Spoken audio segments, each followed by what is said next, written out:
Hello student, स्वागत है एक बार फिर से आपका अपने यूट्यूब चैनल टारगेट सेमेस्टर में। जैसा कि आप लोग जानते हैं कि आपका सेमेस्टर फर्स्ट सेमेस्टर का एग्जाम खत्म हो चुका है और अब आप लोग आ चुके हैं सेकेंड सेमेस्टर में। तो फर्स्ट सेमेस्टर की जो जर्नी रही बहुत ही अच्छी रही। बहुत से बच्चों का कमेंट्स था, सर जी बहुत ही बेहतरीन पेपर गया और अब हम लोगों को सेकेंड सेमेस्टर के लिए कुछ करिए। ठीक है, तो टारगेट सेमेस्टर की तरफ से सेकेंड सेमेस्टर के बच्चों के लिए फिर से आ चुका है टारगेट सेमेस्टर के लिए उपहार। ये उपहार क्या है भाई? तो चलिए अभी हम लोग डिस्कस करेंगे कि आप लोगों को सेकेंड सेमेस्टर की में टारगेट सेमेस्टर की तरफ से क्या मिलने वाला है। लेकिन उससे पहले सिलेबस तो जान लेते हैं, सिलेबस में क्या क्या चीजें होने वाली हैं इसको जान लें, फिर आपको बताया जाएगा कि टारगेट सेमेस्टर अब की बार आपके लिए क्या करने वाला है। ठीक है, जल्दी से जाइए व्हाट्सएप ग्रुप को ज्वाइन कर लीजिए, क्योंकि किसी भी प्रकार का इंफॉर्मेशन आपको व्हाट्सएप ग्रुप में मिल जाएगा।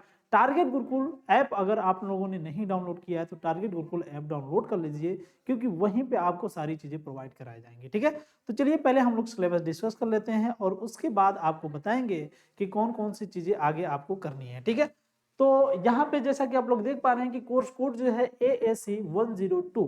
ठीक है, ये क्या है भाई? एंशिएंट हिस्ट्री का है, एंशिएंट जो इंडियन हिस्ट्री है उसका सिलेबस है। ठीक है, इसमें है course title political history of India, यानी कि हिस्ट्री का जो यहाँ पे कोर्स टाइटल है हिस्ट्री से रिलेटेड, यानी कि पॉलिटिकल हिस्ट्री हम लोग को पढ़ना है इंडिया के बारे में। वो भी कब से कब तक की भाई? 600 BC से जो सुंग और कर्ण पीरियड है यहाँ तक की। ठीक है, ये सेकेंड सेमेस्टर के लिए है। आप लोगों को ये भी पता है कि आपका जो सिलेबस है NEP के अनुसार किसी भी यूनिवर्सिटी का सेम सिलेबस है। ठीक है, तो आपको भटकने की जरूरत नहीं है और यहाँ तक कि ये पूछने की भी जरूरत नहीं है कि सर मेरी यूनिवर्सिटी के लिए है या नहीं है। तो किसी भी यूनिवर्सिटी के लिए है NEP के तहत, यानी कि जो नेशनल एजुकेशन पॉलिसी है उसके तहत सभी यूनिवर्सिटी का जो सिलेबस है वो सेम है। ठीक है, तो आपको बिल्कुल भी भटकने की आवश्यकता नहीं है, यही सिलेबस आपका भी होगा। ठीक है, तो सिलेबस की तरफ बढ़ते हैं। जैसा कि आप लोग जानते हैं कि आपका जो सिलेबस है वो यूनिट वाइज डिवाइड है। ठीक है, तो हम लोग देखेंगे कि फर्स्ट यूनिट में क्या है, सेकेंड यूनिट में क्या है, थर्ड यूनिट में क्या है और फोर्थ यूनिट में क्या है, और हमारे जो एंशिएंट हिस्ट्री का पेपर है इसमें कितने यूनिट है। ठीक है, तो चलिए देखते हैं यूनिट नंबर 1 और यूनिट नंबर 1 में टॉपिक कौन कौन से हैं भाई। तो यूनिट नंबर 1 के पास चलते हैं। एक मिनट थोड़ा सा हम पेन ले लेते हैं तब फिर आगे बढ़ते हैं।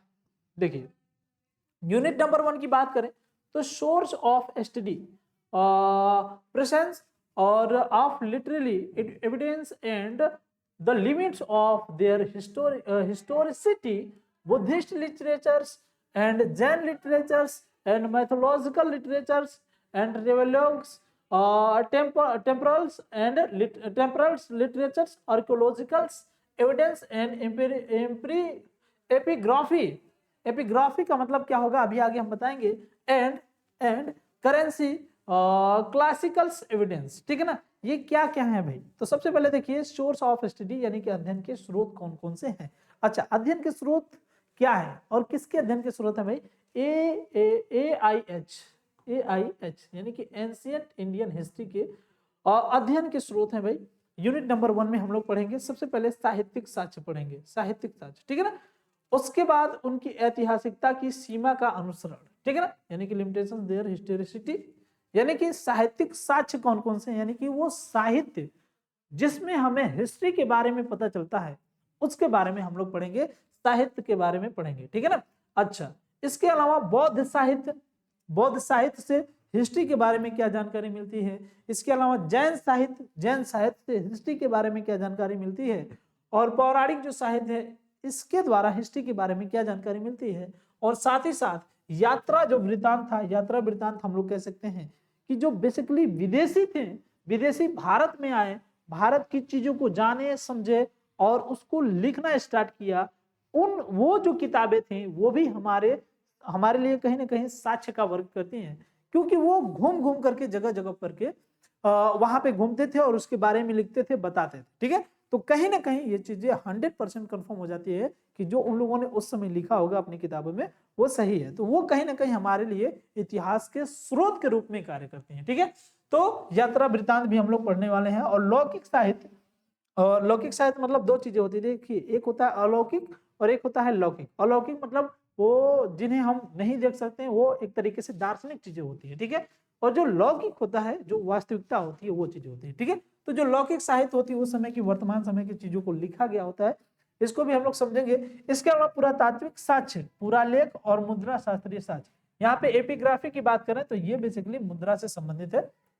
और ये जो है साक्ष्य पुरालेख मिलते हैं और जो शास्त्रीय साक्ष्य देखने को मिलते हैं, ये सब के सब कहीं ना कहीं एविडेंस की तरह कार्य करते हैं, सबूत की तरह कार्य करते हैं, या फिर स्रोत की तरह कार्य करते हैं हिस्ट्री को जानने के लिए। ठीक है, तो ये सब कौन कौन से हैं भाई, साहित्यिक साक्ष्य कौन कौन से हैं, कौन कौन से साहित्य हैं जिनको पढ़ करके हम मतलब कहीं ना कहीं हिस्ट्री के बारे में जानकारी करते हैं। ठीक है, उसके अलावा ऐतिहासिकता की सीमा कौन कौन सी है, कहां तक हमें बढ़ना चाहिए, कहां तक सही मानना चाहिए। इसके अलावा बौद्ध साहित्य कौन सी जानकारी देता है, जैसे बौद्ध साहित्य में जातक हो गया, पिटक हो गया, पिटक में 3 पिटक होते हैं, इसके अलावा और भी बहुत हैं। ठीक है ना, और उसके बाद जन साहित्य में आगम हो गया, आगम के साथ कल्पसूत्र करके एक किताब आती है, और भी विभिन्न प्रकार की किताबें हैं जन साहित्य से संबंधित।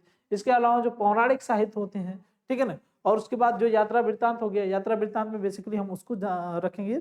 सी युकी नामक यात्रा वृत्तांत लिखा था, किसने भाई, हर्षवर्धन के काल में आया था, उसका नाम मुझे नहीं आ रहा है, शायद वेनसॉन्ग था, वेनसॉन्ग हर्षवर्धन के शासनकाल में आया था और उन्होंने सी युकी नामक यात्रा वृत्तांत लिखा था, और उससे भी जानकारी मिलती है। इसके अलावा लौकिक साहित्य जो होते हैं उसके बारे में पढ़ना है। और पुरातात्विक साक्ष्य, मुद्रा शास्त्रीय साक्ष्य, ये कौन से भाई, जैसे कि सोने के ज्यादा से ज्यादा सिक्के जो है कुषाण वंश में मिले थे, सॉरी गुप्त वंश में मिले थे, लेकिन सबसे अधिक सोने के सिक्के कुषाण वंश में मिले थे। कौन से राजा किस तरीके के सिक्कों को ढलवाया, चमड़े के सिक्के भी देखने को मिलते हैं, शीशे के सिक्के भी देखने को मिलते हैं वर्तमान मतलब बीते हुए टाइम में, इतिहास में। ठीक है, तो उन सभी से कहीं ना कहीं हम जानकारी कर पाते हैं इतिहास के बारे में। तो ये यूनिट नंबर फर्स्ट में हम लोगों को कंप्लीटली पढ़ना है। ठीक है, इसके अलावा यूनिट नंबर सेकेंड पे चलते हैं। यूनिट नंबर सेकेंड में देखते हैं डेवलपमेंट ऑफ महाजनपदास, यानी कि महाजनपदास के जो ओरिजिन्स हुए हैं या फिर विकास हुए हैं, इसके बारे में हमें कैसे जानकारी मिलती है। साथ ही साथ राइज ऑफ रिपब्लिक, देखिए इन्हीं 16 महाजनपदास में एक दो ऐसे महाजनपद थे जो बेसिकली रिपब्लिक के बारे में जानकारी देते हैं, या फिर गणतंत्र के बारे में जानकारी देते हैं। ठीक है, और ये बेसिकली जो महाजनपद का विकास देखने को मिलता है, ये बौद्धिस्ट साहित्य अंगुत्तर निकाय से देखने को मिलता है। ठीक है, तो अंगुत्तर निकाय कहीं ना कहीं इतिहास को जानने में बहुत बड़ी भूमिका निभाता है। इसके अलावा राइज ऑफ मगध एम्पायर भी इसी में पढ़ना है, ये भी इंपॉर्टेंट टॉपिक है सेकंड यूनिट का। एक टॉपिक हमने देख लिया, 2 टॉपिक हो गया। तीसरा जो टॉपिक है राइज ऑफ मगध एम्पायर, ठीक है ना, यानी कि मगध एम्पायर जो था, मगध साम्राज्य जो था, उसका कैसे ओरिजिन हुआ, कैसे वो डेवलप हुआ और कैसे इतना बड़ा साम्राज्य बना, इसके बारे में पढ़ना है। जो हर्यक डायनेस्टी थी, शिशुनाग डायनेस्टी थी और जो नंद डायनेस्टी थी, इसके बारे में भी हम लोग को पढ़ना है। ठीक है, उसके बाद देखिए Iranian and Greek invasions and influence, ठीक है ना, यानी कि जो ईरानी और यूनानी जो आक्रमणकारी थे, उनके उस समय क्या प्रभाव हुए, कहाँ पे वो आक्रमण किए, किस स्पेसिफिक क्षेत्र पर आक्रमण किए, इसके बारे में भी हमें जानकारी, इतिहास मतलब इन सब चीजों के बारे में भी हमें जानकारी मिलती है। तो इन सब चीजों के बारे में हम लोगों को अच्छे तरीके से पढ़ना है। ठीक है ना, और ये पढ़ना है यूनिट नंबर 2 में। किसमें पढ़ना है भाई, यूनिट नंबर 2 में। तो आपने यूनिट नंबर फर्स्ट में देख लिया कि जो सभी के सभी पुरातात्विक साक्ष्य है, पुरातात्विक साक्ष्य का मतलब क्या है कि वो पुरातात्विक चीजें जो इतिहास के बारे में जानकारी देते हैं। और उसके अलावा जब हम लोग सेकेंड यूनिट में जाते हैं तो सेकेंड यूनिट में देखते हैं कि विभिन्न प्रकार के जो डायनेस्टीज थी, उनके बारे में पढ़ना है, जो कि इतिहास के बारे में जानकारी प्रदान करती है। ठीक है, 2 यूनिट हो गया। चलिए नेक्स्ट बढ़ते हैं हम लोग। नेक्स्ट देखिए, कह रहा है सारथी देगा साथ और हर बच्चा करेगा सेमेस्टर टॉप। ठीक है ना, सारथी देगा साथ और अब हर बच्चा करेगा सेमेस्टर टॉप। जाहिर सी बात है कि जब आपके पास पेश है सारथी बैच, तो आपको किसी भी प्रकार की समस्या को अपने सामने क्रिएट करने की आवश्यकता नहीं है, क्योंकि जब आपको सारथी नामक बैच प्रोवाइड कराया जाएगा तो सारी समस्याएं खत्म हो जाएंगी। ठीक है, अभी पिछली बार का जो कमेंट आया था बच्चों का, बहुत ही पॉजिटिव कमेंट, और बच्चों ने अपना प्यार और सपोर्ट बनाए रखा फर्स्ट सेमेस्टर में। सेकेंड सेमेस्टर में भी आप लोग इसी तरह प्यार और सपोर्ट बनाए रखिए। टारगेट गुरुकुल ऐप को डाउनलोड करिए ताकि किसी भी प्रकार की समस्या आपके साथ ना हो। व्हाट्सएप ग्रुप को भी ज्वाइन कर लीजिए, हर प्रकार की इंफॉर्मेशन आपको उसमें मिल जाएगी। ठीक है भाई, ये जो सारथी नामक बैच में है, इसमें हमें मिलने वाला क्या है भाई, स्पेशली जान लीजिए कि बीए सेकेंड सेमेस्टर के लिए है ये।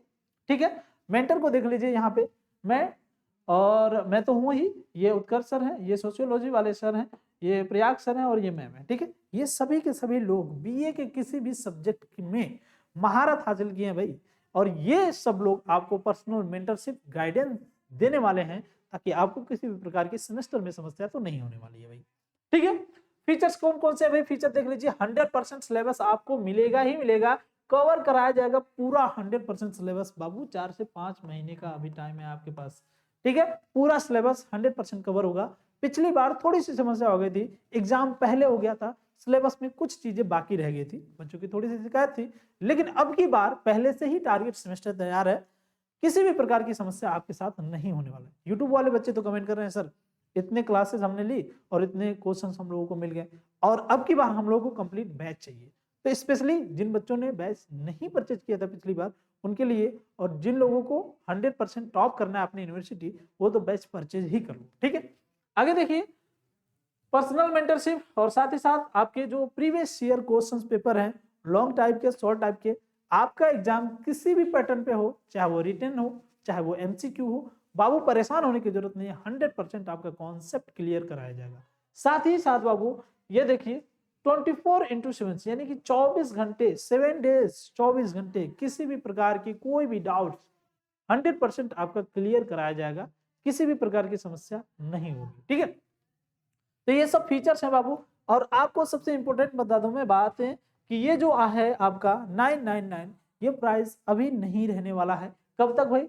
15 जनवरी तक। 15 जनवरी तक आपको 999 नहीं पे करना है। कितना पे करना है भाई? 499 नहीं, 499 भी नहीं पे करना है। अगर आप सेमेस्टर 10 कूपन कोड यूज करते हैं तो आपको इस पर भी डिस्काउंट देखने को मिल जाएगा, ठीक है ना। इस पर भी डिस्काउंट देखने को मिल जाएगा और तब जाकर के आपको कोर्स दिया जाएगा। देखिए 1, 2, इसके अलावा भी आपको डिस्काउंट देखने को मिल जाएगा, ठीक है ना। तो भाई आपको 499 भी नहीं पे करना है। कब तक? 15 जनवरी तक। लेकिन उसके बाद अगर आप परचेज करते हैं बैच तो भाई आपको पे करना पड़ेगा, ठीक है। तो ये थे कुछ स्पेशल फीचर्स जो कि अब की बार सारथी नामक बैच में टारगेट सेमेस्टर के द्वारा आपको प्रोवाइड कराया गया है, ठीक है। चलिए अब आगे हम लोग देखते हैं अगली यूनिट में हम लोग को क्या पढ़ने वाला, अगली यूनिट में हम लोग को क्या क्या पढ़ना है, ठीक है। चलिए देखिए unit number 3, establish of Mauryan empire. जैसा कि आप लोग जानते हैं कि नंद वंश के बाद मौर्य साम्राज्य की स्थापना हो जाती है चंद्रगुप्त मौर्य के द्वारा, ठीक है। तो कैसे होती है, क्या कंडीशंस होते हैं, कौन कौन से युद्ध लड़े जाते हैं और कब जा करके मौर्य वंश की स्थापना होती है, इसके बारे में हम लोग पढ़ेंगे, ठीक है। प्रमुख शासक कौन कौन से हैं भाई? चंद्रगुप्त मौर्य, बिंदुसार, अशोक।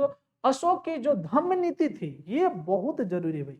अशोक की धम्म नीति हम लोग को पढ़ना अनिवार्य है, वहां से एग्जाम में क्वेश्चंस बनते हैं। साथ ही साथ अशोक के बारे में टोटल इसके जीवन की एक एक चीजों को, एक एक एक्टिविटी को हम लोग को पढ़ना ही पढ़ना है अशोक के बारे में। साथ ही साथ अर्थशास्त्र के बारे में पढ़ना है, क्योंकि अशोक के जो अशोक के पिता के जो पिता थे यानी कि जो चंद्रगुप्त मौर्य थे, उनके प्रधानमंत्री थे कौटिल्य, और कौटिल्य ने अर्थशास्त्र लिखा था। इसका नाम अर्थशास्त्र है, लेकिन ये जो किताब है बेसिकली राजनीति विज्ञान से संबंधित है, ठीक है। तो अर्थशास्त्र में कौन कौन सी चीजें हैं इन सभी को हम लोग को पढ़ना है। बेसिकली सप्तांग सिद्धांत इसी में देखने को मिलता है। इंडिका के उत्तराधिकारी, ठीक है ना, इंडिका के उत्तराधिकारी, जैसा कि आप लोग जानते हैं कि मेगास्थनीज आया था भारत में, और वो जो है इंडिका नामक पुस्तक लिखा था, उसमें भारत की वर्तमान दशा को लिखा था। और मेगास्थनीज को भारतीय इतिहास का पिता भी कहा जाता है, क्योंकि उन्होंने उस समय के भारत के बारे में इतना सुंदर वर्णन किया था कि इसको देख करके लगा कि हाँ वास्तविकता में ये भारत के ऐसे कंडीशंस नहीं होंगे। उसी बात को ध्यान में रखते हुए कि मेगास्थनीज को भारतीय इतिहास का पिता घोषित किया गया। हालांकि इतिहास के पिता तो दूसरे हैं, कमेंट करके बताइएगा कौन है, कई बार हमने आपको पढ़ा दिया, ठीक है। मौर्य साम्राज्य के पतन के क्या क्या कारक थे इसके बारे में भी हम लोगों को पढ़ना है। इसके बाद आता है शुंग वंश और कण्व राजवंश, ठीक है ना। शुंग वंश बेसिकली पुष्यमित्र सिंह और फिर कण्व वंश है, इसे हम लोग को पढ़ना है यूनिट नंबर 4 में, ठीक है। तो ये स्पेशली 4 यूनिट हैं आपके सिलेबस में, और इन चारों यूनिट में क्या क्या चीजें पढ़नी है हम लोगों ने इसमें चर्चा की, ठीक है। तो आज की क्लास में सिर्फ इतना ही, मिलते हैं नेक्स्ट क्लास में। आपने अपना सिलेबस देख ही लिया, जल्दी से जाइए व्हाट्सएप ग्रुप को ज्वाइन कर लीजिए और टारगेट गुरुकुल ऐप को डाउनलोड कर लीजिए, ताकि किसी भी प्रकार की समस्या आपके साथ न हो। आप आसानी से टारगेट सेमेस्टर के द्वारा, टारगेट सेमेस्टर की हेल्प से अपने एग्जाम को टॉप कर सकें। आज की क्लास में सिर्फ इतना ही, मिलते हैं नेक्स्ट क्लास में, तब तक के लिए बाय।